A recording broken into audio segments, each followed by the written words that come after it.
Hello, hello, hello, my peeps. It's a new episode of Chit Chat with Bernie Bella. I'm your host, Bernadine, and welcome to episode 34. Thanks for tuning in. Drop a comment, say hello, say hi. Let me know where you're tuning in from, and we can get the evening started. If you're tuning in for the first time, welcome. We stream live Thursdays at 9 p.m. on Facebook, Twitter, and YouTube. A few of the topics that we'll be discussing tonight are our regular weekly COVID updates. There'll be an update on the Klansman gang trial in Jamaica, an update on the Jussie Smollette trial, an update on the Ghislaine Maxwell trial. Um, we'll be touching also on Josh Duggar's conviction, Nick Cannon's tragedy, and touching a little bit on Drake, Tristan Thompson, Spice, and more. So stay tuned in for each topic as they come up. Previous episodes can be found on our YouTube channel, so visit the site, like, comment, subscribe, and set your notifications to get notified when we go live. So if you're tuning in, just say hi, drop a comment, say hello. Let me know where you're tuning in from. And if today's your first day, welcome. We're a talk show where we discuss sports, politics, current affairs, entertainment, gossip, and news. A little bit of what's happening in our community, specific to Canada and Jamaica, with a bit of the world thrown in. Your thoughts and opinions are always welcome. So feel free to comment on any topic that we've touched on. Feel free to drop your opinions, and we can highlight those and discuss them if need be. So we're going to start with our entertainment section this week, and we're starting off in Jamaica. And this is another case of where Jamaica is not a real place at all. So the recent combo party with Kadisha and friends in Waterford turned up this past weekend. Like, it was the meme. It was all over. It was everywhere for this weekend. Like, if you never hear about Kadisha combo party this weekend, you were under a rock. So the alleged promoter of the event, who goes by the moniker Shanice Combo Boss, enticed patrons to attend her event, citing that sexual acts would be offered. For the cost of $3,000, interested attendees could get oral favors, and for $2,000, patrons could have intercourse. Patrons were promised a combo package for $5,000.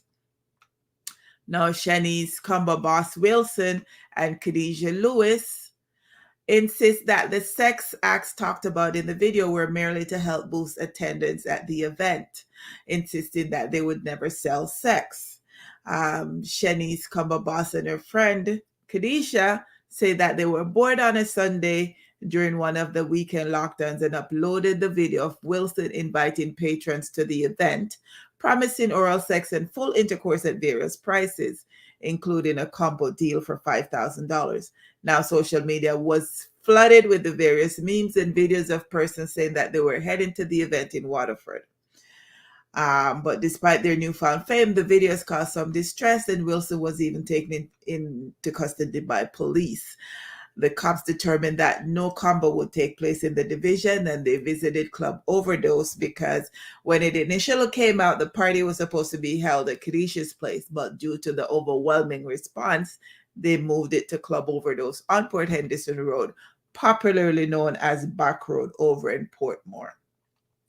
So, I mean, the memes were crazy. People were just going on and doing stuff, and like, it was. I must say that it was quite interesting on the weekend, with everybody commenting and saying that they were going to Kadisha's place and all of that kind of stuff. So, staying in the entertainment section, we're going to go to the USA, and a jury on Thursday found former reality star and political activist, also father of 7, Josh Duggar, guilty of 2 charges of knowingly receiving and possessing child pornography. He faces up to 20 years of imprisonment and up to $250,000 in fines after his convictions after he was convicted on both counts. However, possession is a lesser included offense, so he will only be sentenced for the receipt crime. His sentencing is expected in 4 months, but the date hasn't been scheduled pending a pre-sentence investigation. Shortly after his conviction, Duggar, age 33, was led away in handcuffs by the police. He had been on trial in federal court in Fayetteville, Arkansas since last week. His dad, Jim, Bob, and others attended Thursday to hear the verdict. The verdict comes about 2 years after Homeland Security agents first searched Duggar's wholesale motor cars in 2019, seizing 2 personal devices and a work desktop that became the key to the case. Evidence presented to the court included logs of Duggar's internet usage, which included downloading the images, sending personal messages, and saving pictures. In testimony over 3 days, Futrell testified that he found evidence that photos and videos of children, some younger than 10, being sexually abused could have been abused and then could have been accessed and then deleted from a separate password protecting operating system on Duggar's work computer. Futrell also detailed numerous circumstantial and time and place connections that investigators found, which was a similar password, similar programs, geolocated and time-stamped text and photos between Duggar's whereabouts and when the illegal matter was downloaded and viewed. Duggar's family friend, Bobby Holt, testified that he confessed to molesting underage girls during a conversation in 2003. Bobby Holt told the court Duggar had informed them that he touched multiple girls under their pants and underwear. And for those who may not recall, Duggar and his family were on a reality show. I think it's called 19 Kids and Counting. So, and he himself has 7 kids. Again, potentially he'll be could be sentenced up to 20 years in prison. Can't say that I feel sorry for him at all. If you're just tuning in, say hi, say hello, drop a comment, let me know that you can hear and that all is well. We're staying in the USA, and Nick Cannon had some heartbreak on the weekend.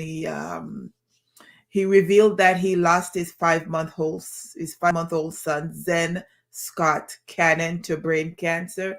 He said that he had a very tough weekend during the taping on the show that he did a couple of days ago. He held up a framed photo of his youngest child as a pick of the day, and he revealed and explained that Zen had a malignant brain tumor following a cancer diagnosis months earlier. They said that he noticed that he had something. He thought it was a sinus thing. When they took him to the hospital, they told him that, it wasn't a sinus infection, but they found out that there was fluid building up in his head and he had to have immediate surgery. They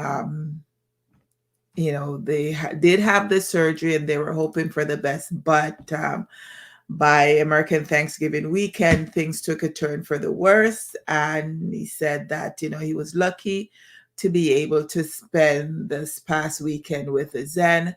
And they took him to the ocean and, they had a beautiful moment with him and Zen's mother, and he passed. He didn't state when when there would be a burial or anything of that nature. I think that's something that he'd want to keep personal and private for him and his family. So, just say rest in peace and condolences to him and his family. It's never easy having to bury your child. So I can't even imagine what they're going through right now. We're still staying in the entertainment section. And Elaine Thompson-Herah earlier this week was presented with a diplomatic passport from the government of Jamaica. The presentation of the passport was made to the Jamaican sprinter by the Prime Minister, Andrew Holness, during a courtesy call at the office. Stated that Mr. Holness stated that Elaine has displayed the best of Jamaica with extraordinary talent, confidence, and passion.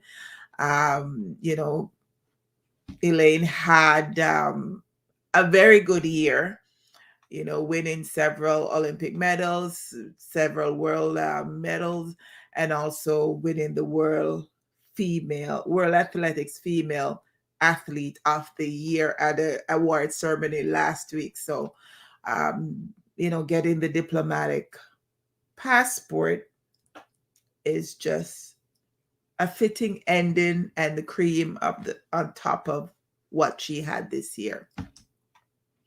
Okay. And we're going to talk about Bunny Wailer. He passed away last March 2021. And now apparently there's some issues with how the terms of the will is being interpreted. So apparently his kids are being asked to take DNA tests in order to establish paternity prior to them being officially recognized as beneficiaries, despite them being named in the will. So Donna Livingston Karidishi, the sister of the late Bunny Wailer, wants his 13 children to assert paternity by getting DNA tests so they can get their rightful share under the will. The sister claims that the matter of the will being interpreted is in the court, but that the children of the late singer have been harassing the eldest co-executor of Wailer's estate, Carlton Livingston, and his family. She added that the question of the validity of the will was raised, but there was nothing to suggest that it was not valid. When the will was entered into court, Abijah's lawyer requested the will, saying that they had an issue. Jabi's youngest sister said, "Respect your father's will and wishes. Just do your DNA." Meanwhile, a copy of the will lists all of 13 of Bunny Wailer's children that he acknowledged as his children when he was alive. The children's names are all listed out as beneficiaries under the will. According to the report, the will also has a further provision that speaks to any other child who wishes to come forward, and they will also have to establish paternal descent by DNA evidence. So, however, all the children we need, so basically bottom line is whether you're recognized as a child and in the will, or whether you're not in the will, you were not recognized as a child while he was alive, but if for some reason you were brought forward as a child of his, you will have to take a paternity test to establish proof that you're a direct descendant, you're a child, you're an offspring, and that is the only way you will be able to get any of the benefits as laid out in the will. So that should be very interesting to see what happens with that. I'll keep you guys posted to see what happens as we go forward. Still in the entertainment section, it's been a bumper year for the Queen of Dancehall, Spice, and she's looking to close out on a strong note. And while she's had some high points, she's also had some low points as well. So as you know, she's booked to headline the Gay Pride Month in Toronto. And because of that, she'd gotten into some back and forth argument with Foota Hype, who's another Jamaican DJ. Since then, Foota Hype main page has been disabled. Well, both of them are scheduled to be performing on the same show in Florida on December 19th. So both Spice and Foota Hype will be on the Bounce Music Festival in Orlando, Florida on December 19th. So it should be interesting to see if there's any reported interaction between the two. Also, if y'all may recall, earlier this year, there was some brouhaha between Spice and the promoters of the Chugget Festival. She didn't perform at the festival in Miami earlier this year, despite being in Miami. There were some issues with flight and hotel and all of this other stuff. At that point in time, there were talks about lawsuits and all of that stuff. Both lawyers have since, both parties have since lawyered up. So now CHIT has come forward stating that they're going to move forward with the lawsuit against Spice. They're going to seek damages for defamation, breach of contract, and tortious interference with contract. So the Spice has two lawyers, one in Jamaica that's looking after the issue, as well as one in Florida that's going to be looking after the issue as well. So it should be interesting to see what happens with that particular lawsuit, to see if it goes anywhere, who wins it, because everybody seems to have their receipts. Spice, when she did her live, she did provide some receipts, and I'm sure CHIT will have receipts as well. And so it should be interesting to see what happens with that one. Still staying on Spice, like she's got a whole lot going on this week, a whole lot. So she's been with VP Records for the past 10 years, and she's had problems with them. Now, Shaggy was instrumental in jumping in and getting both parties to work together, and they were able to do the album 10 and all of that stuff. So it's her struggles with VP for the past 10 years why she named her album 10.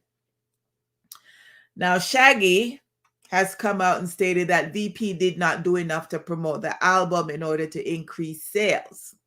VP claimed that they did all that they could. They had all hands on deck with regard to the promotion, and that they were the ones who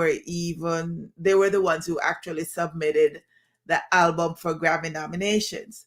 However, Spice had done a live, I think the day that it became official that she was nominated for the Grammy, she did a live, and it was her and her friend that were on the live, and she stated that it was the friend that submitted her album for consideration for the Grammy. So, and it's a particular friend that she went to Africa with and all of that. So I'm not quite sure who's telling truth and who's lying and all of that stuff, but at the end of the year, Spice will no longer be contracted to VP. So I'm not quite sure who she'll be signing up with at that point or what's going to happen, but I'll keep you guys posted. Hey, Desiree, how are you? Thanks for checking in. Hope you had a good week and everything. Oh, I have to come see you. I'll book an appointment. I have to come see you. Hey, Jonathan, thanks for checking in. If you're just tuning in, drop a comment, say hello, say hi, share the live. Let me know if all is well with you guys.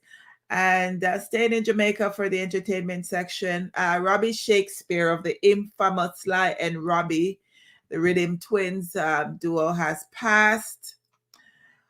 He died recently in Florida. He had been ailing for a while and succumbed to his illness. He had kidney surgery about a month ago or thereabout.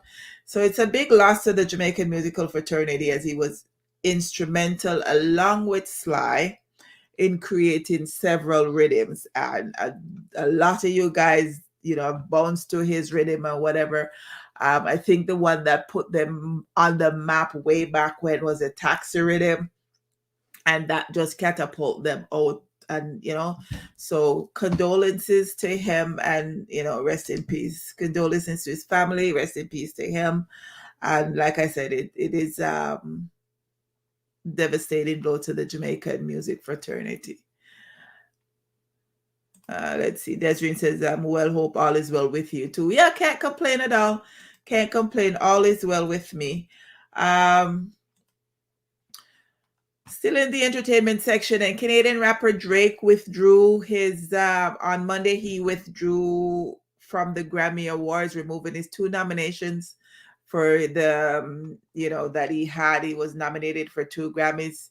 He removed the album and Is Way Too Sexy. So we're not quite sure. No information or no reason was given as to why he removed his Grammy nominations, but he's had a rocky past couple of years with them.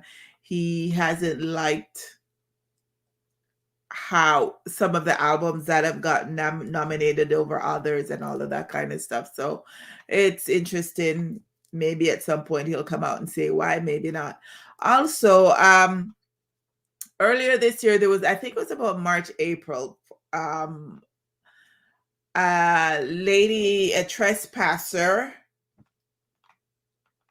Well, she broke into his house. I think it was in California, his Los Angeles home. She broke into his house, drank his liquor, locked herself in one of the rooms, and all of that. Drake called the cops. He didn't have her arrested or anything of that nature. However, he did use a situation, wrote about it in a song, used her name and likeness in the song, and it was out in social media. She has now decided that she is going to be suing Drake for $4 billion because she claims that with him doing that to her, it has caused her financial harm.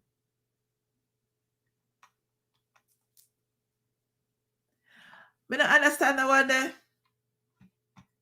I don't understand it at all. You broke it at somebody else, drink them liquor, lock up yourself in them house. They were gracious enough not to have you locked up. And now you're going to sue them because he used your name because you claim that he wrote about you in a song. Like,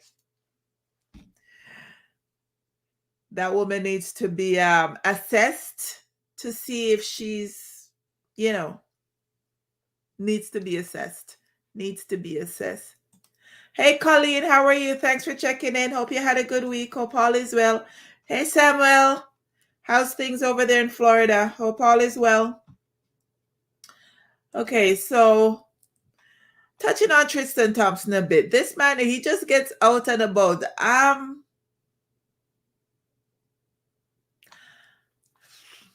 I don't think he's ever been introduced to a condom. I do not think he's ever been introduced to a condom. So he's now a father of 3 kids with 3 different girls. He recently had a baby boy with Texas personal trainer Marilee Nichols, and she is now suing him for child support and other pregnancy-related fees. He admitted to having sex with a personal trainer on at least one account. The court documents claim that Tristan said in a declaration that he and the personal trainer had sexual intercourses multiple times at a hotel after attending a party together.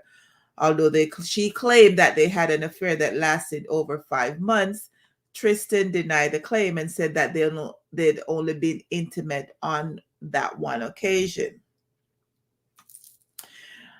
Tristan ordered genetic testing in July before amending his petition in a Texas court last month. And mind you, this is all during the time when he was supposed to be with Khloe Kardashian, who he's cheated on several times. And apparently, I think it was in June that she finally said she's had enough. But this Marilee person, she's decided that, she's going out with a bang, no pun intended. But she's decided to post all his DMs, all the DMs, that the messages that they corresponded back and forth and all of that stuff, claiming that Tristan told her he loved her, claiming that he said that he would have left the girl that he was with at the time, which was Khloe, claiming that Drake also slept with Kylie, claiming that he stated that he would have been retiring from the NBA and all of that kind of stuff. So she's claiming a lot of stuff. At one point, he apparently offered to give her $75,000 to get rid of the pregnancy, which she refused to do. She, decided to have the baby. Now,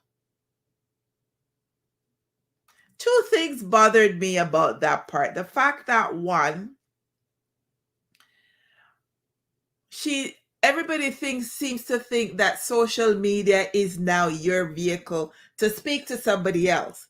Like if me have my friend phone number and if me have my man phone number, why I need to talk to social media? Me talk to them. I pick up the phone and I talk to them, but they pick up the phone and everything has to be on social media. Like everything that offered up on social media, people stop it. And the other issue I have is if a man does not want to have a child with you and you choose to have the child, just like our man don't have a say in a woman choosing to have an abortion, why should the man have a say or have to support or have to deal with a child that he did not want in the first place? We have to be balanced when these things come up. You can't force a man to do something. We have to be balanced in that. That's just my little rant on this part of it, because there are some men out there who want kids and the woman go have an abortion, and then the man is left with nothing. And yet in this case, him tell him no want a child with you. You choose to have the child and now you're going to sue him for money. That don't make sense. That don't make sense at all. Don't make sense.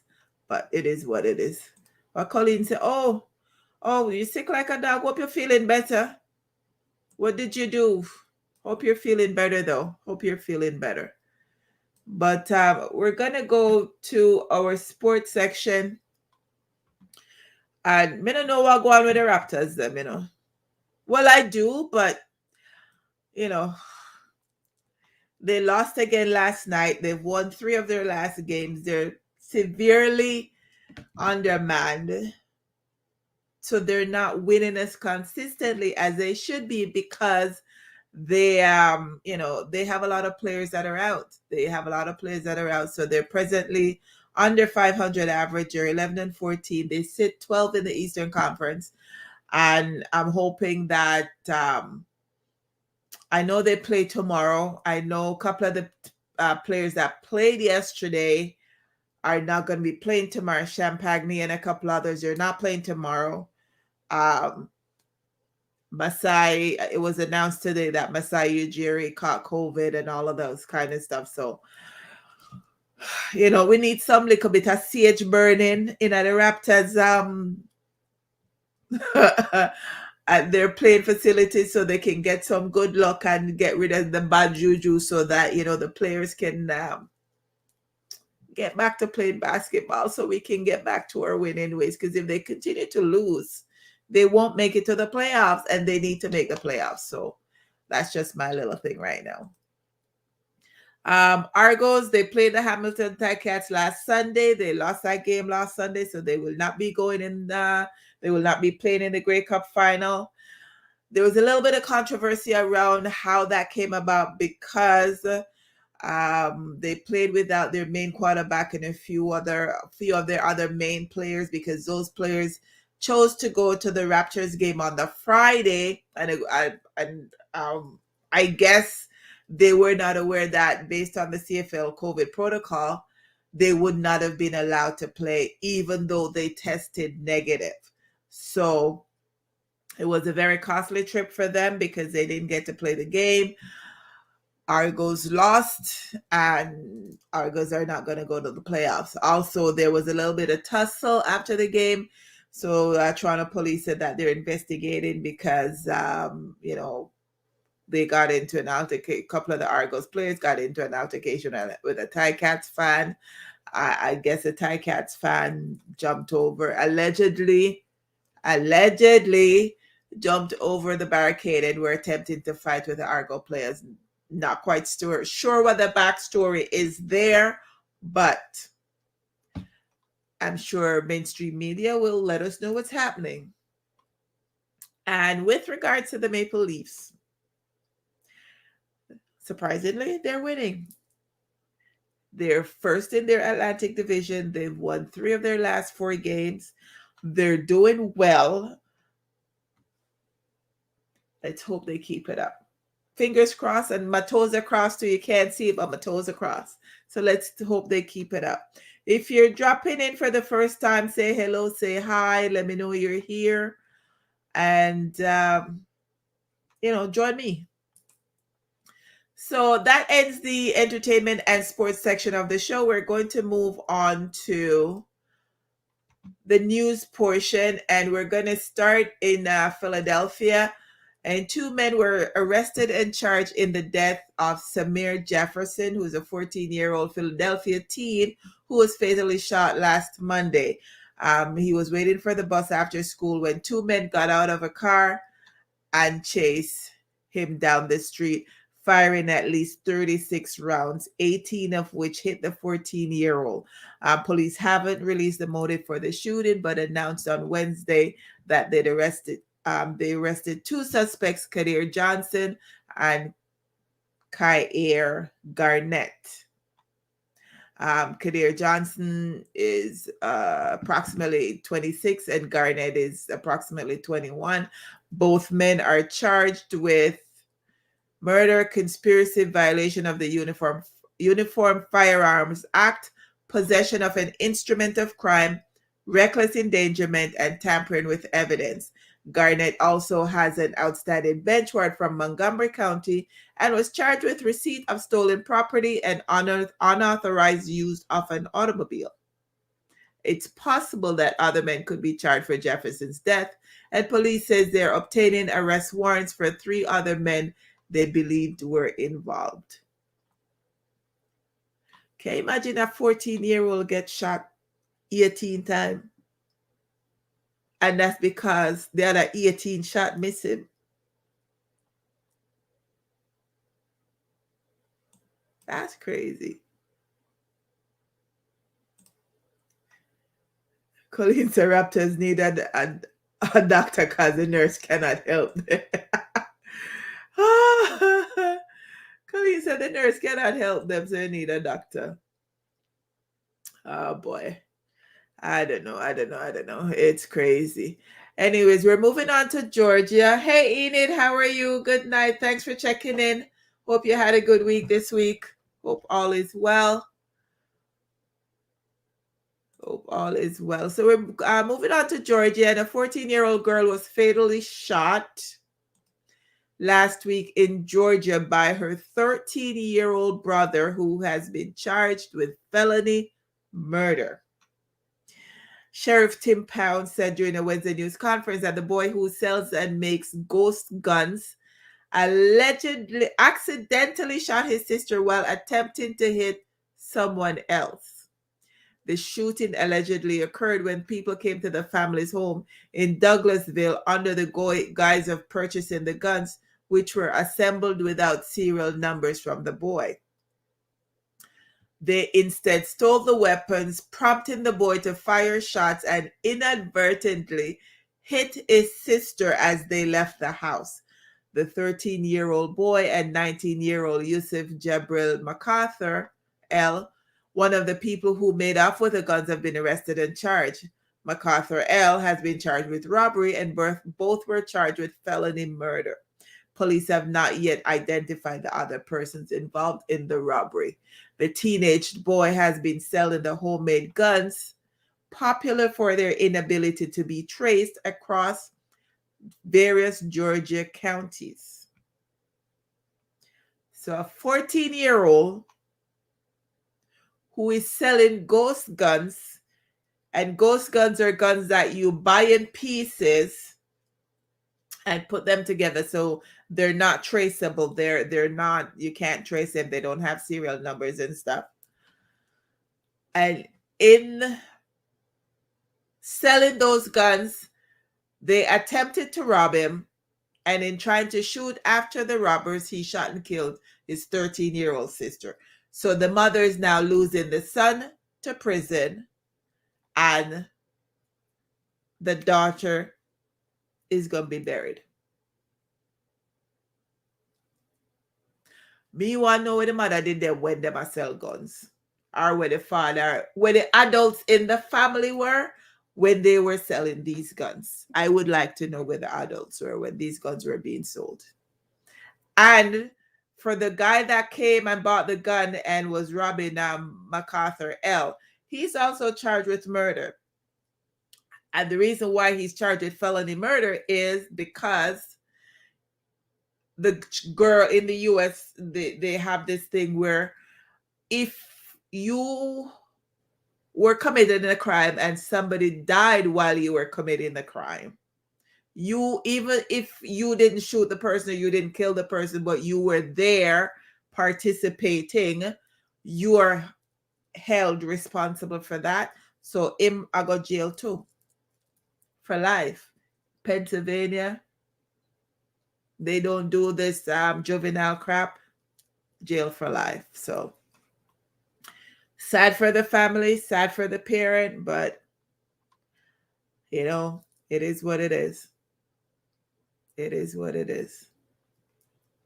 Hey, Lindsay, how are you? Thanks for checking in. How was Family Feud? I know it was on again tonight. Hope everybody after check out tonight's episode. Let's see. Hey, Enid, you said have to make it good. Okay, hope you're doing well. We're going to circle around to Baltimore and a 62-year-old. This was so sad. So sad. A 62-year-old man with a long history of violence has been charged in the killing of Evelyn Player, a 69-year-old woman whose stabbing death inside her East Baltimore church last month shocked the city. 69-year-old in our church and church, Manzi Smith Jr. was taken into custody Wednesday night for the November slaying, which occurred at the Southern Baptist Church in East Baltimore. Apparently, investigators linked Smith through forensic evidence. He said there was no indication that the suspect and the victim knew each other. However, Smith has a long history of attacking women, dating back to 1979. At age 19, he was first convicted for raping a woman who asked him for directions. He was sentenced to 15 years in prison.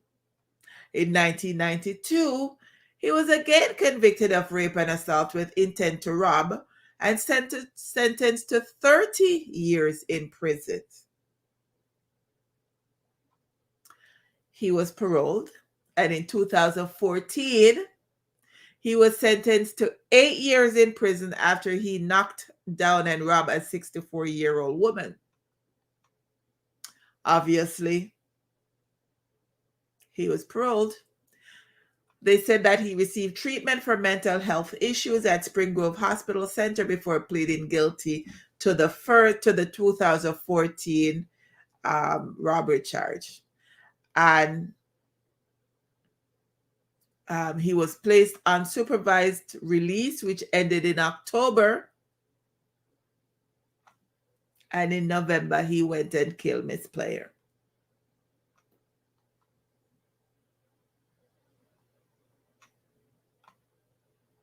And it was DNA evidence that was recovered from the scene why they matched Smith to it, because they couldn't figure out who killed her or whatever. So if it wasn't for DNA, they wouldn't have known who did it. And he stabbed her to death inside a bathroom at the church. And apparently the reason why he was at the church was because he's a laborer at the church. He's been going to the church for a couple of years. He's been working as a laborer there. And she was just happened to be in the wrong place at the wrong time, because she only went to the church to open the doors so that construction workers could have gotten access to the church to do work. And it was somebody else who came upon her and saw that she was stabbed in the bathroom and all of that stuff. So him just have something against women. He's always attacking, robbing, raping, stabbing women, dating back to 1979. And see, this little 69-year-old woman that go about her business and do her something, and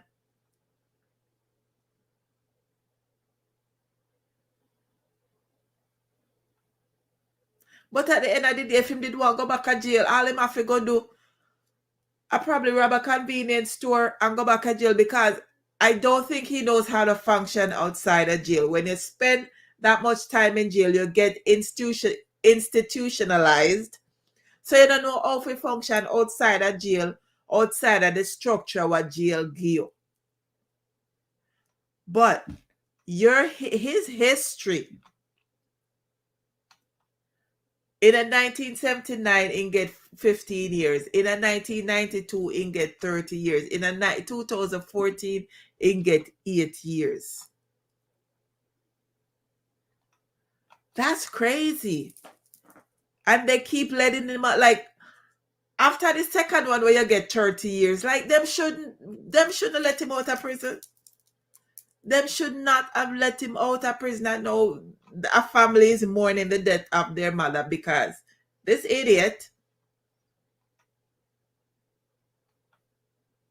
And apparently at one point in one of the trial, they claimed that he was incompetent to stand trial because he was diagnosed with schizoaffective disorder, bipolar. The bipolar type.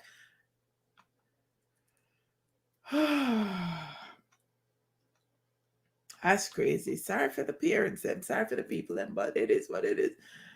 Colleen says, you see the fears, this is why some not to get parole. He should not have gotten parole at all. Colleen says the man's sick. Lindsay says he's wicked. Colleen said, might as well him just stay there. Exactly. And Enid says, from your same face, you do have to ask what him is. Image. Should not, from him get the second sentence, what give him 30 years, that sentence alone should have made him stay in jail. That sentence, he should not have gotten out, because that's a pattern. But we're moving Baltimore and we're going to circle around to Jamaica. And for those who were on last week, they would have recalled the story that I did on this Jamaican guy who ran away from St. Lucia, escaped from St. Lucia jail because he's on a murder charge in St. Lucia. So he escaped. This is his third escape from prison, because he was locked up in St. Lucia. He escaped. He allegedly committed murder, was locked up again, and he escaped, returned to Jamaica, and he recently escaped from jail. However, there's more to the story that's coming out now, and I'm just going to read. 3 members of the JCF who were on duty when 27-year-old Orville Purnell escaped lockup at the Kingston Central Police Station have been placed on interdiction.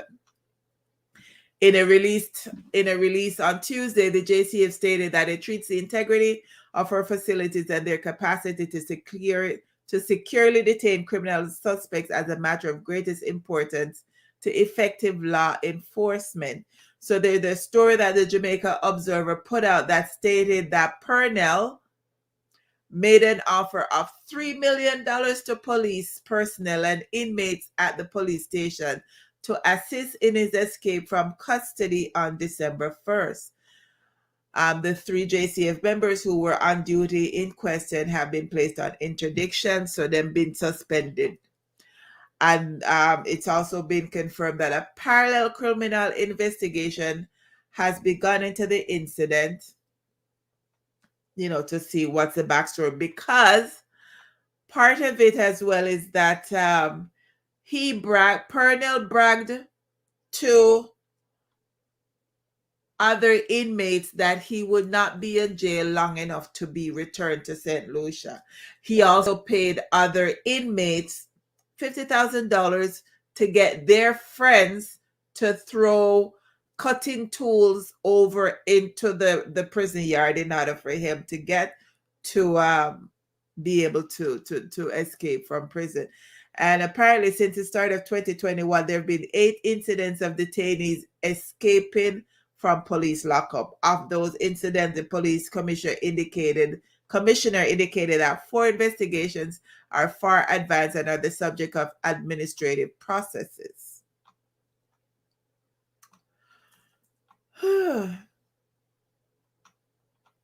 This is very interesting. Very, very interesting. So it should be interesting to see, one, if they catch him, and two, if what's gonna happen with him, because and apparently there's about 8 other police officers that are being investigated to see if they help in the get him to escape from prison. But it money tall up, because if it can't pay $3 million to whatever plus the 50,000 here one pay out for, it never wasted money at all. So Colleen said, "This is a runaway guy. Dan will laugh for JCF, let him out." It money tall up, licky cops. Licky cops, exactly, because I mean, when you think about it, $3 million Jamaican, it not go far for Jamaica. And so far are 3 cops. So $3 million, 3 cops, $1 million each. And if they decide that if they do the investigation and it's found out that additional cops, the 8 other cops that they're investigating were involved, $3 million divided over 11 people, that's not a lot of money. That's less than 300,000 Jamaican dollars each. Like Jamaican dollar, that not go far. Within a couple of months, that done. But Colleen says them not good catching, so might as well lock up the cops. Exactly. And you sure it's not foreign currency? You have a good point in asking that question about the foreign currency. However, me can't really see my go spend $3 million for come out of jail. $3 million US dollar, enough money that No man, me can't see him would have. Me feel more like say a $3 million Jamaican dollars. Feel more like a $3 million Jamaican dollars. Because it's easier to move the money. Like my brain starts to think, how do you move the money? How would you move $3 million US dollars? That's like that's 450 million Jamaican dollars. That's a lot of money to move. It's easier to move 3 million Jamaican dollars than 450 million Jamaican dollars. So I'm gonna assume that it's 3 million Jamaican dollars, because that's easy to move. That is easy to move. So it should be interesting to see whether or not they catch him, how long it'll take to catch him, and what they do with the police officers that they've suspended. So Colleen says they don't know the man background. That is true. I don't know. But like I said, the movement of money hard for move. And especially in Jamaica, money hard for move. You ever go to Jamaica bank here for take out money? And you have to spend a whole day and you're not taking out a lot of money? We know, going to Jamaica and going to the bank, even if you just want like 100,000 cash or 200,000 cash, you're there the whole day. Whole day. And if you're tracking money laundering system in Jamaica, like when you move a certain amount of money, it has to be reported and all of them. So the money has to be reported. So even if it's US money coming in and going into their bank account, but I think the police officer them that sophisticated if you have offshore account to get the money in them offshore account. So all of the money have to go come in at Jamaica. It's a lot to move. A lot of them. $3 million US dollars is a lot to move. It's a lot to move, and he's been in jail since August. It's a lot to move. So I'm going to assume that it's Jamaican dollars. It's easier to move. It's easier to move. But we're going to move on to, let's see, Enid says, I think it's Jamaican money too. And Colleen says BB Jamaica change. I know Jamaica change. I know them get foreignized in terms of certain stuff. But the more Jamaica changes, the more they stay the same with certain things. So, we'll see. We'll see what happens. I'll keep you guys posted.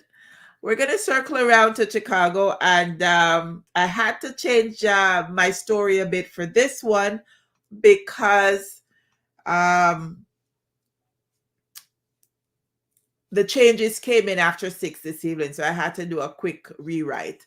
So, this is the Jussie Smollette trial.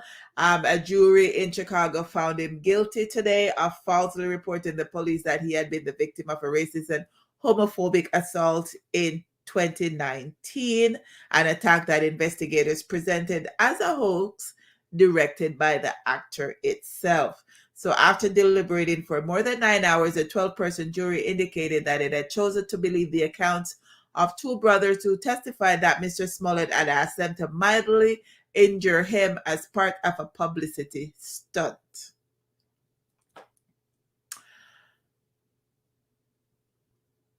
I did not need an investigation. I did not need a trial. I did not need anything for me to know that.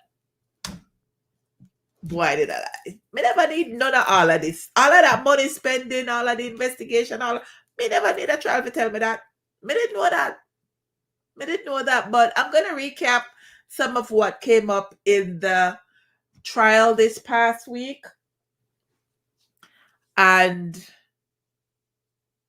the more you try to be smart in committing a crime, is the more you show how stupid you are in committing said crime. So I'm just going to recap what was said today, this week in court, and go from there. So on Tuesday, he was on the stand and in his defense, and he denied accusations that he planned the assault with the two African brothers, Abimbola Osundaro and Olabinjo Osundaro. Okay. 2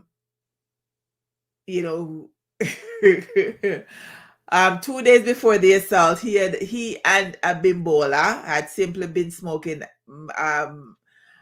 oh Lord, like it's so Olabinjo stated that 2 days before the assault, he and Abimbola, so the two brothers, were smoking marijuana while Mrs. Smollette drive them around Chicago before a workout session. So they're both personal trainers, so they were driving around and all of that kind of stuff, because he had hired Abimbola to help him get ripped for a music video that he was supposed to be appearing in. Apparently, also prosecutors were asking him why he had to continue to update Abimbola about his flight coming back to Chicago, about the several delays that he had in the late night hours of January 29th. And he stated that he was updating them because he was supposed to also meet up with them to train. Okay. The brothers testified that he was updated, keeping them apprised of the delay so they could move back the time of their prearranged attack on him, which occurred at about 2 a.m. He says that, it's just because of a workout plan. He kept notifying them so that whatever. But however, he did not update them. There were no follow-up texts or email canceling the workout, which was scheduled for the next morning after he was attacked. Okay. So again, boyfriend never think out all the logistics of what he needed to do pre and post attack. Didn't think about it at all. Not at all. So the brothers describe how Smollette outlined in detail the planned attack after expressing disappointment that the producers of the television show Empire had not responded more seriously to a death threat he had received in the mail. However, an employee of the show stated that that was a lie and reported that the show had actually offered to get security to drive Smollette back and forth to his home from the studio, and he had refused. Prosecutors have contended that the brothers only beat Mr. Smollette up enough to bruise but not seriously injure him, and placed a rope around his neck fashioned like a noose to make it seem like he had been the victim of a hate crime. Mr. Smollette on Tuesday swung back on that narrative, suggesting that his injuries had indeed been serious enough that to this day he has a scar under his right eye that won't go away. Some bio oil will work on that one. Bio oil, yeah, will work. He also took them on a dry run, driving them around the intersection, around the apartment building, took them on a dry run of the route and all of that kind of stuff to point out where the attack should occur and all of that stuff. He says, he met up with one brother and then he brought up the other brother and all, like, his stuff keeps changing.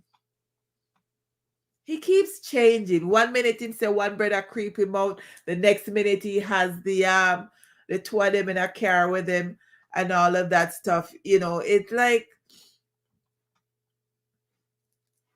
he couldn't come up with a good reason as to why him and the brothers were driving around the pattern. He claims it was 3 years ago. He doesn't remember why they were driving around whatever. When pointed out that there was surveillance footage, pointed out that it shows that his car kept circling the intersection where the attack occurred. Him couldn't remember why that. Like, there were so many holes in his stories. So many holes in his stories. It was just crazy. That's why it didn't take long for the jury to return with a conviction. It only took them 9 hours. And if the judge had allowed them to stay last night and finish deliberating, they would have come to a conclusion last night. But the judge sent them home early and they came back today and, didn't take long at all. Did not take long at all. But I don't understand, like, how you have everything going for you.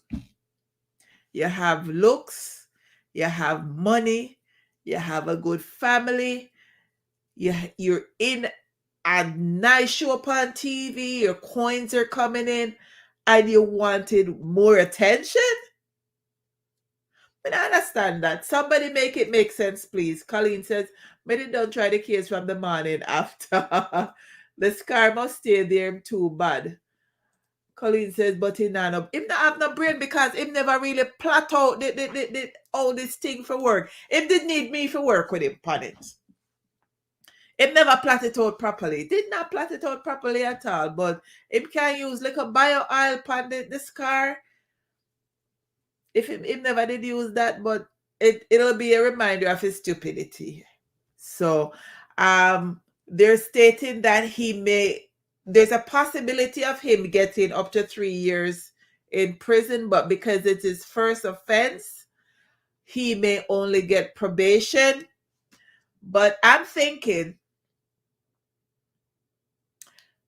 that the judge may want to be harsh in this case because of all the things that happened back then, all the rhetoric, all the back and forth, all the negative publicity and all of that stuff. The judge might want to just say, yo, me give you 1 year because of all of what you put everybody else through, all the money that was spent for the investigations and all of that and all of them something. So the judge might just say, you know what? Take a 1 year. Take a 1 year or 1 year per charge or something. But I feel that when somebody do something like this, they need to go to jail. They need to go to jail. They don't just need to get, a probation sentence. You need to go to jail. The resources you tied up that could have been used for something else, the monies that was spent to investigate, to bring it to trial, you need to go to jail. I don't care what color you are, you need to go to jail. Jail, jail. You need to go jail. But that's my little rant on that, because from it happened and there's no surveillance camera to say, hey, nothing. Me never believe that. But it is what it is. You need to go jail. Stephen Perry says 3 years per charge, 5 charges. So that would be what, 15 years? Hey, Stephen, thanks for checking in. 15 years. Me could agree with you upon that. Could I agree with you? Colleen said, let this be his first and last. The show turned him fool, and she agrees. It'll definitely be his last, because I don't think he's going to be stupid enough to go out and do that again. I don't think anybody would believe him if he did that again. But I want him to go to jail. I want him to go to jail. I want him to spend time in jail. I don't want him to get probation. Not at all. I would like him to go to jail. And that's my little rant on this little person over in Chicago. So next week there will be no more updates on his trial, because it's now over. When he's sentenced, I'll keep you guys posted. So we're going to do our regular COVID roundup. Our regular COVID roundup this week, and it's interesting to see what's happening around the world with the different things that are being put in place. So in Singapore has decided that they are going to stop fully covering COVID-19 medical bills for the unvaccinated. So far, the Singapore government has paid the full treatment costs of nearly all COVID-19 patients since last year. Under they had a policy in place to ensure financial considerations wouldn't add to the public concern about the disease. However, Wednesday, the government withdrew that support for those who choose to go unvaccinated. So what that means in Singapore is, if you're unvaccinated, you get COVID, you're on your own for pay for your COVID bills. That's in Singapore. In Denmark's government has ordered that the nightclubs, bars, and restaurants are to close at midnight in an effort to counter an uptick in the cases. And they've decided that students up to grade 10 must study remotely for the last few days before Christmas break, and in order to not have the numbers go up. So that's Denmark. In Canada, I don't know if you guys are aware, but effective November 29th, so that went into place last week, you're not allowed to travel on a plane or train without being vaccinated. And also, whether you're vaccinated or not, due to the new strain that's out, Omicron, people coming into the country are being asked to take COVID tests at the airport, and some are actually asked to quarantine until they've received the results of the COVID tests. So that's what's happening in Canada right now. In the UK, Boris Johnson has decided that he's going to impose stricter COVID-19 restrictions in England, ordering people to work from home, wear masks in public places, and use vaccine passes to slow the spread of the Omicron virus. And he also just had his second child with his wife. And in Jamaica, Andrew Holness has decided to relax curfew hours for the Christmas period. So curfew is now from 10 p.m. to 5 a.m. as of Friday, December 10th until Thursday, January 14th. However, there are exceptions. So for those of you who are traveling, I didn't worry about Grand Market on New Year's Eve. You can go to Grand Market on New Year's Eve, because curfew on New Year's Eve starts at 1 a.m. So New Year's Eve, Christmas Eve. So Grand Market is Christmas Eve, and so curfew is 1 a.m. to 5 a.m. on those nights. New Year's night, Christmas Eve, New Year's Eve, Curfew is 1 a.m. to 5 a.m. So people can go out and have a little something, something, enjoy the holidays. Yeah. And in Ontario, they were still speculating as to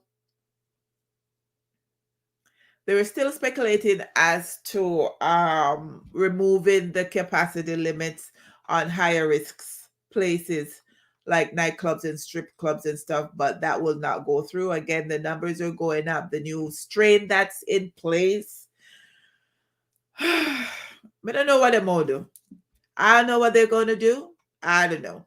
So if it's not a regular restaurant or whatever, regular restaurants and stuff, it's not affected. But like banquet halls, nightclubs, where wedding receptions and event spaces and that kind of stuff, sex clubs and bathhouses, the numbers restrictions will not be lifted. It will not be increased, and we don't know when that's going to be.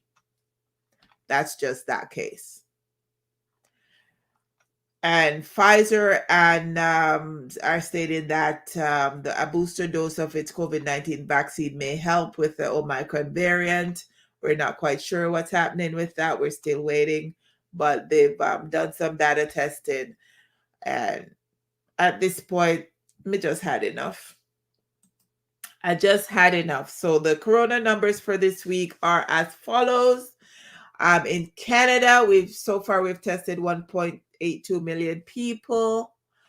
29,862 have died, with an increase over last week's number of 123. Worldwide, it's 268 million that have been tested. 5.28 million have died, with an increase of 60,000 over last week's numbers. In Ontario, 628,000 people have been tested. 10,054 have died, with an increase of 42 over last week's numbers. And in Jamaica, 91,578 people have been tested, with 2,415 have died, with an increase of 19 over last week's numbers. And that's your COVID roundup for this week. And Stephen Perry says, I am sure that will be the one law the Klansman gang follows. Well, speaking of the Klansman gang, guess what we're going to do? The weekly update of how that particular trial is proceeding. So they will be following that because they have no choice. And you're right. They have no choice. They will be following that. So, like I said, we're going to move on to the Klansman gang trial update or weekly update. And I feel at some point somebody is going to put this in a movie. I feel there's going to be a movie out based on this particular trial, based on what's coming out on the trial. So I'm going to kind of break it down day by day. So on Monday, prosecutors state that they will have to use the court's power to compel telecommunications company Digicel to provide call data records. And they want that in order to part of it is with regards to the recordings that they have in-house. Part of it is to show the times that calls were made and to whom the calls were made and the crime that were committed based on the calls that were made. So they've spoken to the judge about that. They've received the records from Flow. They have not yet received records from Digicel, and they're asking the courts to intervene in getting the records. So we'll see what happens, because there's 3 particular cell phones that were they have recordings and they have the transcript of those recordings, but the defendant's lawyers had disputed the chain of, what's that? I forgot what it's called. It's not chain of command. It's like to see who had what when and to make sure that the phones weren't tampered with or whatever. So that's on Monday. So we're still waiting to see if Digicel provides those records to the courts. willingly, or if they'll have to get court documents to compel them to provide those documents to the courts. But as you see, Flo just say, here, see it here, take it, we're done. Flo no business. Anyways, and on Tuesday, Wednesday, the witness that was on the stand on Tuesday is a former supermarket cashier, and he was on the stand on Tuesday and on Wednesdays. So I'm just going to read a little bit of what happened, what he said, who died, and all of that, right? So the former supermarket cashier, his name was they didn't put his name. So he testified that he was with Demain Forrester, otherwise called Dooley, when he was executed on Chancery Street in St. Andrew on August 15, 2017. The two former witness 1 and 2, testified that they were with Andre Blackman Bryan when he ordered the hit on Forrester, who was a bag packer at the supermarket. Apparently, Dooley was murdered because of his affiliation with a faction of the Klansman gang. So he was affiliated with a One Don gang, which is an offshoot of the Klansman gang. The witness, who is now the 12th person to give evidence for the prosecution, before testifying, identified the deceased via a photograph, recalling what had happened on the day when Dooley was killed.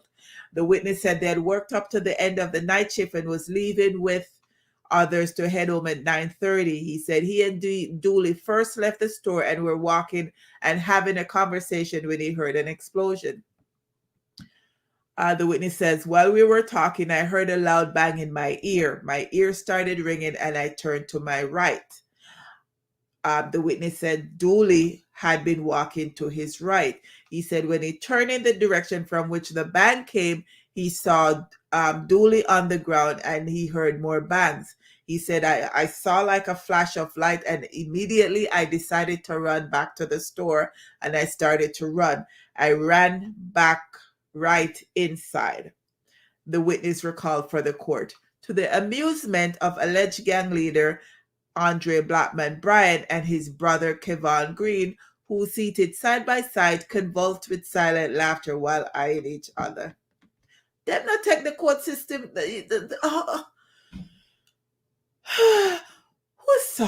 Okay. The witness says, I was in shock, so I was saying to my co-workers, Jano Star, Wagwan, what happened? What happened? He continued. The witness said he notified his supervisor that the new guy was killed, miss. You know, said them shoot the brethren, the new guy out there, to which the supervisor reportedly replied, a lie, a wagwan, and shortly after made his way home. When asked if he had seen the state of his co-worker after he was shot, the witness said that after he saw the light flash from the gun of the assailant, he did not stop to take note of the conditions. Dooley's supervisor, who also took the stand late Tuesday, said the young man who was named Demain Foster had been on the night shift. She said that she also heard the explosion after she had finished balancing the cashiers that night, and then was told by staff members that the employee who had been there for some 4 to 6 months had just been shot. She said she immediately pulled her panic button and pressed it, summoning the security company for the supermarket. She said the security company arrived some 10 minutes later, followed by the police. She also identified the victim from a photograph shown to her by prosecutors as her former employee. She told the court that she watched from the safety of the supermarket as the police cordoned the scene and put down markers. The body of her former employee, who was clad in his uniform of white shirt and black pants, was on the ground, she said. At the start of the trial in September, when witness number 2, who was a former gang member turned Crown witness, first took the stand, he had said that the plot for the murder had been hatched at his home. He said that Youth was killed because it was believed that he was running the Thompson Pen area, which was the faction of the gang controlled by incarcerated Klansman strongman Tesha Miller and Blackman-led faction wanting to move him. Witness number 1, which is another former gang member turned Crown witness in his testimony in early November, had also told the court that he was the one to point out Dooley to his executioners.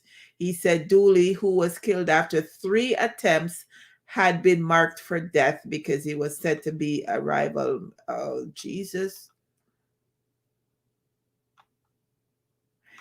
On at least 2 of the 3 occasions, the witness said he had to discourage a triggerman from shooting in circumstances where innocent bystanders would have been hurt.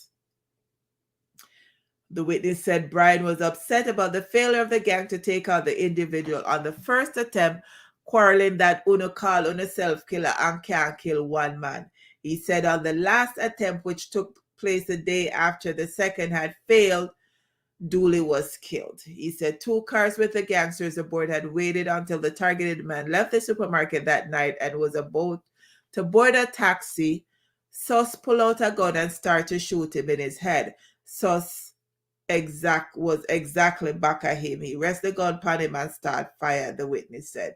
He further claimed that when he shot Dooley in the head, he fired 2 shots in the air and everybody start run up and down.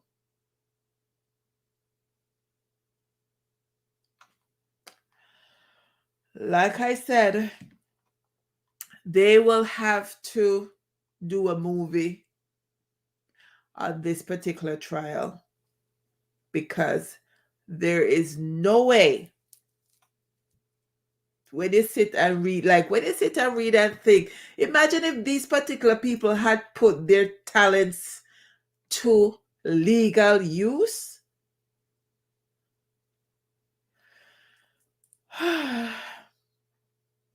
So that concludes the update for this week of the Klansman gang trial.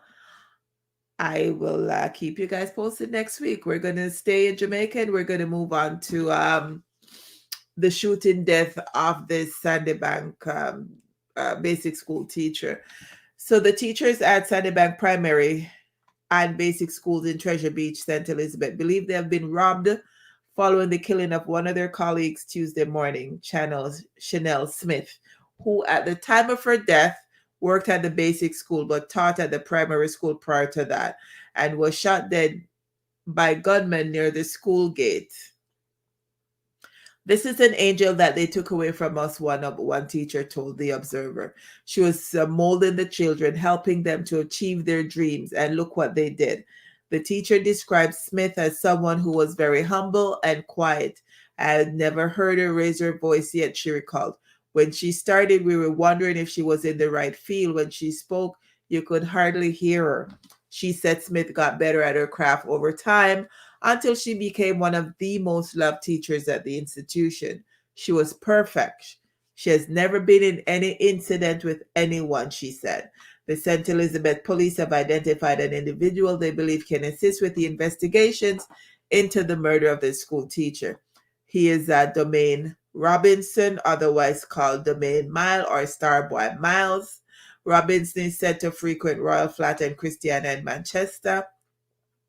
It's also been reported that Chanel was a victim of domestic violence.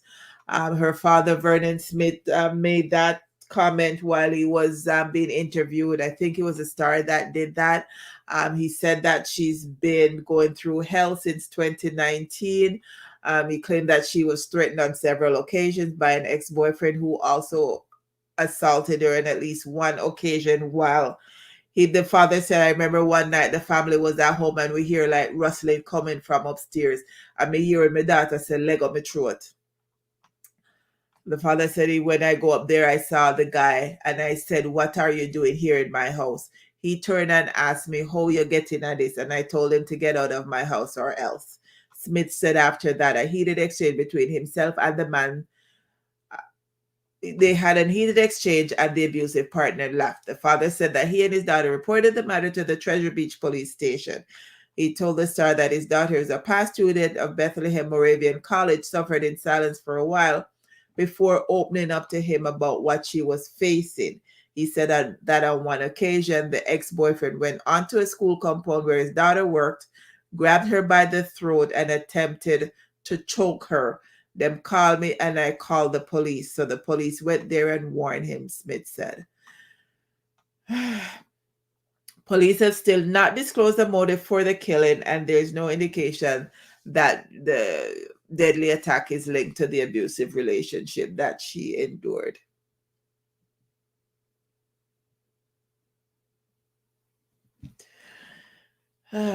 Enid said this is so sad. Condolence to her family and friends. This is very, very sad. Very, very sad. And can you imagine that while she's at home with her family,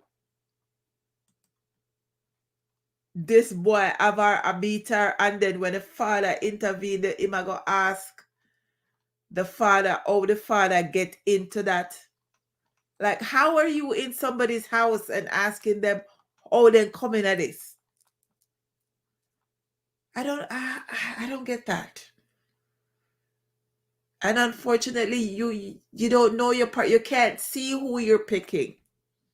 You don't know how sometimes you don't know how a person is until you get into a relationship with that person, and then that's when everything will come out. That's when the inner person, inner self assure you say them abusive, whether verbally, emotionally, physically, or whatever. Nah, man, them need to catch those two people. Something need for go on. Something need for go on. That's not right. Not right at all. But we're gonna moving on to New York, and we're gonna do an update on the Ghislaine Maxwell trial that started earlier last week. If you were here last week, you would have gotten an update. You would have gotten an update on what transpired last week. So this week, I'm going to touch on that again. So last week we heard from Jane, and then since then, Jane is an alias for one of the victims who did not want to be identified by her proper name. This week, since then, we've had Kate and Carolyn have testified. So I'm going to start with Kate, state what she said, then go to Carolyn, and then there's a couple other people who have since testified as well. Just going to break that down a little bit. So Kate said she met Miss Maxwell in London when she was 17. She was introduced by an older man she was dating. Miss Maxwell had a home in Belgravia in an upscale neighborhood where Kate was living with her mother. At the time, Kate testified she had just moved back to England from France and had few friends. I was quite excited to be friends with her, Kate testified. She seemed to be everything that I wanted to be. Okay. Kate told the jury that one day Miss Maxwell asked her to fill in for Mr. Epstein's masseuse, though she had no experience. During the massage, Mr. Epstein initiated sexual contact, and that pattern was repeated multiple times over the next few years in London and at his residences in the United States. She recalled one occasion in Florida when Miss Maxwell gave her a schoolgirl outfit, a short pleated skirt, white socks, white panties, and a shirt to wear while bringing tea to Mr. Epstein at the mansion. That too led to sexual activities initiated by Mr. Epstein. I didn't know how to say no to that, Kate testified. I wasn't sure if I said no, if I would have to leave, or what kind of consequence there might be for not doing it.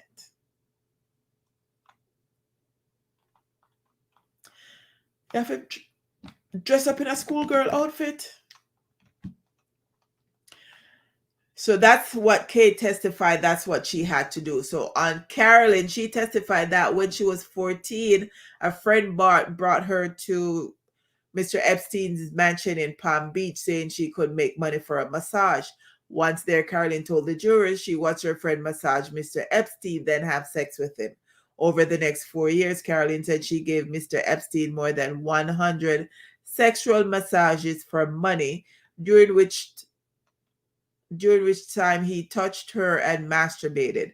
Miss Maxwell called her to arrange some of those massage sessions, Carolyn said. On 2 occasions, he summoned another woman to join the sexual activity. At least once, Carolyn said, Miss Maxwell participated herself, touching Carolyn's breasts, hips, and buttocks. She recalled that Miss Maxwell said that I had a great body for Mr. Epstein and his friends. What the hell? She told jurors that she told both Miss Maxwell and Mr. Epstein how old she was. Carolyn says she spent money she received for the massage sessions to buy alcohol and drugs and ended up abusing both. She stopped going to Mr. Epstein's house when she was 18. He asked me if I had any younger friends, and I said no. And that's when I realized I was too old. Another person who testified, his name was Sean. He told the jury that he had driven his ex-girlfriend Carolyn, along with two other teenage girls he was dating, to Mr. Epstein's Palm Beach home regularly from around 2002 to 2004. Sean said Carolyn left Mr. Epstein's mansion with hundreds of dollars after each visit and said she told him about Miss Maxwell. On cross-examination, he was pressed to explain why he had been unable to place Miss Maxwell's accent in his previous meetings with the government. Another witness, Nicole Hess, said she worked part-time for Mr. Maxwell and Mr. Epstein and Miss Maxwell at the Palm Beach house for about a year from 2003 to 2004. She said that while she was almost never there at the same time as they were, she had instructions to take down phone calls that came in on a message pad near the telephone. And some of those messages have been entered into evidence. Another witness, Janine Gill, who was a human resource director at former President Trump's Mar-a-Lago estate in Palm Beach, where Virginia Roberts, who is now called Virginia Gifford and has been one of Mr. Epstein's most outspoken accusers, has said she first met Miss Maxwell. Ms. Roberts has not testified at the trial, but a former Epstein employee told the jury last week that he and Ms. Maxwell met her at the resort.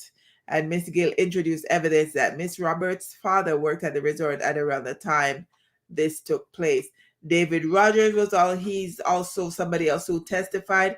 He was a former pilot to Mr. Epstein, and he walked the jury through the flight logs of Mr. Epstein's private aircraft from 1996 to 2001, showing that he flew Mr. Epstein and others between Mr. Epstein's various homes and other locations. And he said Miss Maxwell was on many of those flights. He also testified sometimes that Miss Roberts flew with Mr. Epstein alone. And the passenger logs show some passengers were marked in the book simply as one female or two females. Annotations that Mr. Robert Rogers said that he had not been told their names. So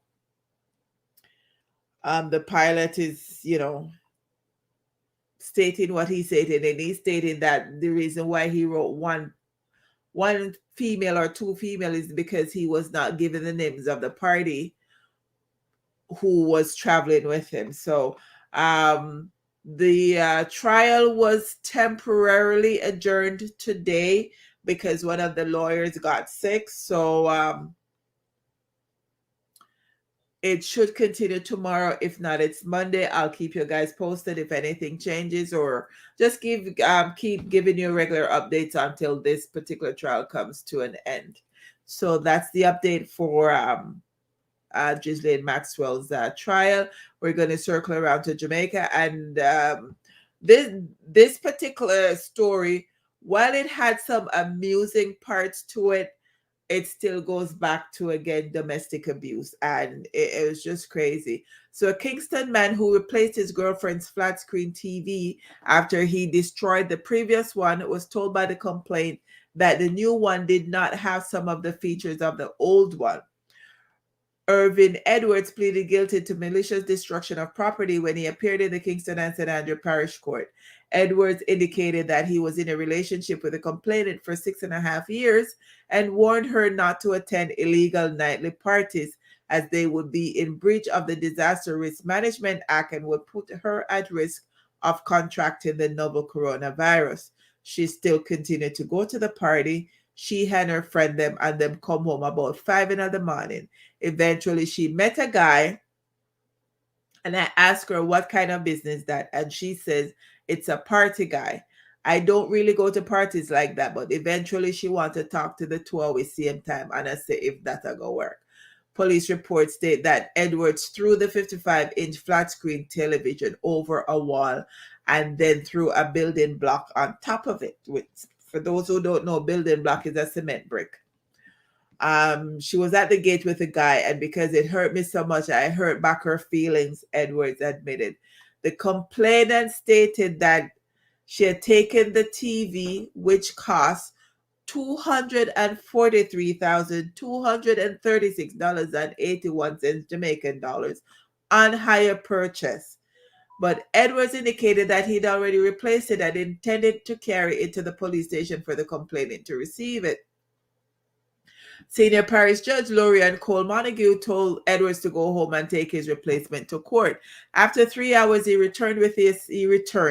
With the assistance of two policemen, the replacement 55-inch flat screen television was brought into the courtroom. Edwards presented a receipt showing that it cost $95,000. However, the complainant indicated that the replacement did not boast the Bluetooth feature as her previous television did. The matter has been adjourned until December 14th for the complainant to ensure that the television was to her liking.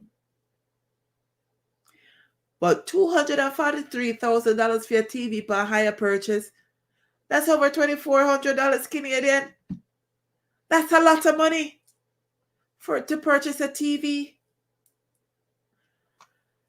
Oh, man. Well, we're still staying in Jamaica, and prisoners who are found in possession of cellular phones could face additional prison time of up to 15 years should a new bill that is now before Parliament becomes law. So National Security Minister Dr. Horace Chang said that prisoners have been using cell phones to direct mayhem in the society. You think? He said that many leaders of criminal organizations use cell phones to give instructions to persons on the outside to carry out criminal activities, and says through the use of cellular phones and electronic communications, incarcerated violence producers are better able to directly or indirectly influence criminal gangs and drug activities.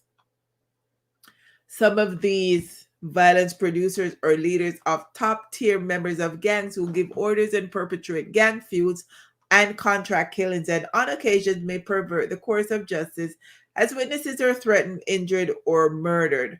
Earlier this year, Matthew Samuda, who is the minister without portfolio in the Ministry of National Security, said that 2,300 cell phones were seized in correctional centers last year.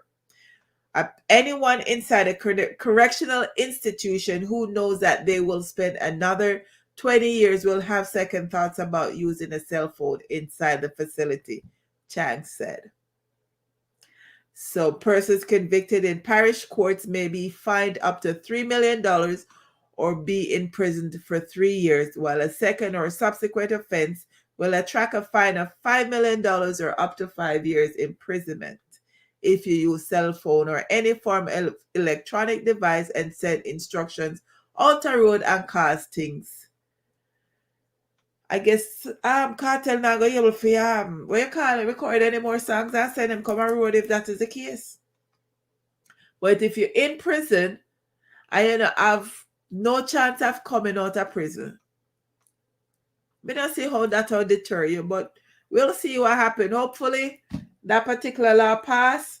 Hopefully it make a difference somewhere, and we see what go on. So we're still staying in Jamaica. And Arthur Lynch, JLP's counselor for Montego Bay Southeast Division, has been arrested and charged with illegal possession of firearm and assault at common law. According to police sources, Lynch, during a dispute with his wife, allegedly pulled his licensed firearm and pointed it at her. The complainant made a report to the police, and a statement was recorded and the investigation conducted. The accused was arrested, charged, and placed into custody. The firearm was also seized by the police, and the Jamaica Labour Party has suspended him as well with immediate effect.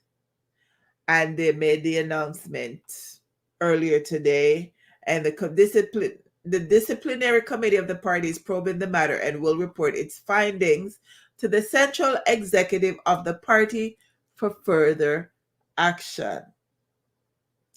So, Judge Wright beat up Fame one and has to sit as an independent.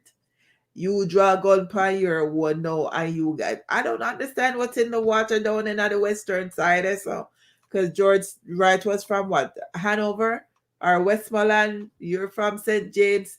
Something not going in the water down at the western side. But I am glad that it's good that the party moved quickly to remove him, and also that they take away his gun. I'm hoping that they never give it back to him, and boot him from the party, make him go find some other work though. It's not a good look at all. Not a good look. So that ends the program for tonight. I am going to do my soul chattings right now, and the soul chattings for the night is: if you want to feel proud of yourself, then do good. And if you really want to feel proud, then do something to help someone else. And that's by Asiola McCarty. So I'll read that again. If you want to feel proud of yourself, then do good. If you really want to feel proud, then do something to help someone else. And that, my peeps, is the end of this week's program. Thanks for taking the time out to watch the show. It was fun. Hopefully you enjoyed it. The replay will be on the YouTube channel, Chit Chat with Bernie Bella. Good night, everyone. Good night, Enid. Good night. Enid says, good night, everyone. Have a wonderful and a blessed night. Good night, Enid. Have a good week. Be safe, everyone. It's snowing out, so the roads are slippery right now. So be safe and enjoy the week. And again,